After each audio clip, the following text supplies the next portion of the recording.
सर्वप्रथम यहाँ पर उपस्थित सभी अध्यापकगण और प्रिंसिपल मैम को मेरा नमन। यहाँ पर उपस्थित सभी पेरेंट्स और जो फर्टाइल माइंड्स मेरे सामने बैठे हुए हैं उनका स्वागत करता हूँ। Chief guest Shri OPS Negi ji का स्वागत करता हूँ। ये कार्यक्रम हम लोगों ने इसलिए डिजाइन किया क्योंकि हम टाइम की वैल्यू जानते हैं।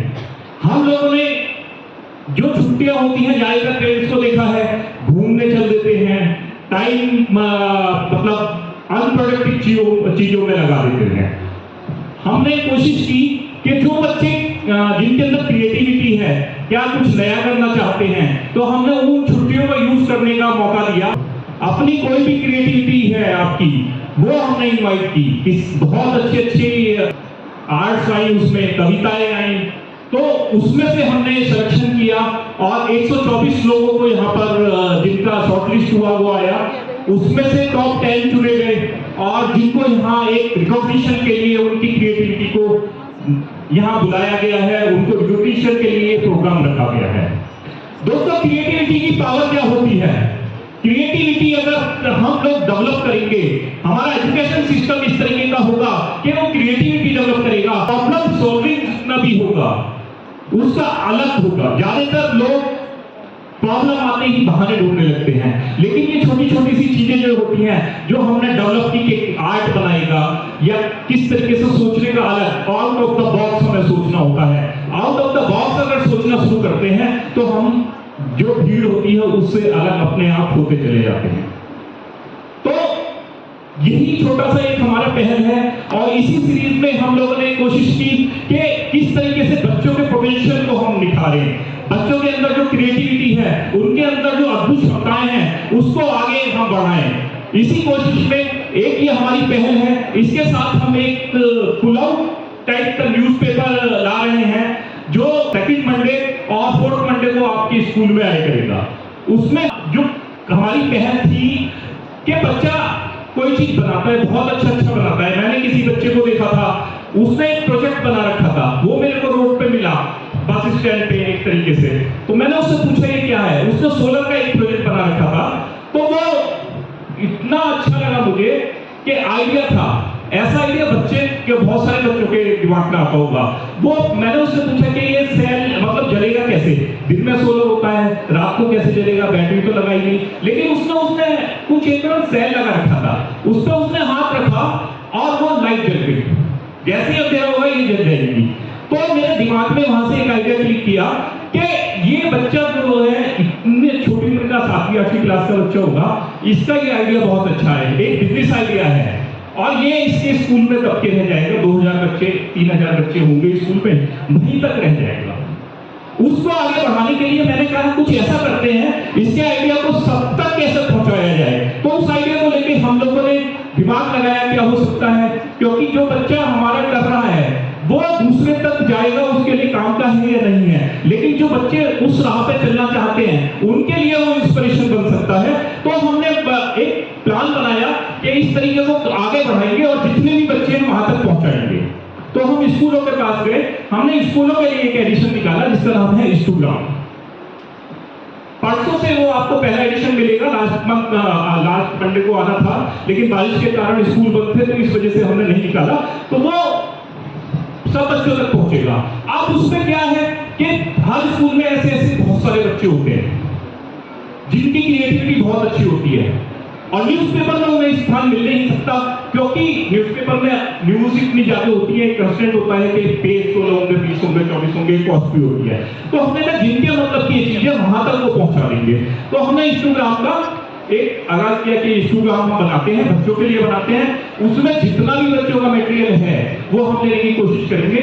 सिलेक्शन स्कूल से होके आएगा, जिससे कि वो ज्यादातर बच्चों के साथ मतलब शेयर हो सके, ज्यादातर बच्चे उसको पढ़ सके और यही आइडिया कहीं ना कहीं बड़े बिजनेस आइडिया में कन्वर्ट हो सकता है। तो उसमें हम साइंस के प्रोजेक्ट आपके लेंगे, कोई आपका इनिशिएटिव है, कोई स्कूल का इनिशिएटिव है, कोई किसी टीचर्स को अवार्ड मिलता है, किसी का कुछ क्रिएटिविटी है, किसी की भी, तो वो हम लोगों से शेयर कीजिए।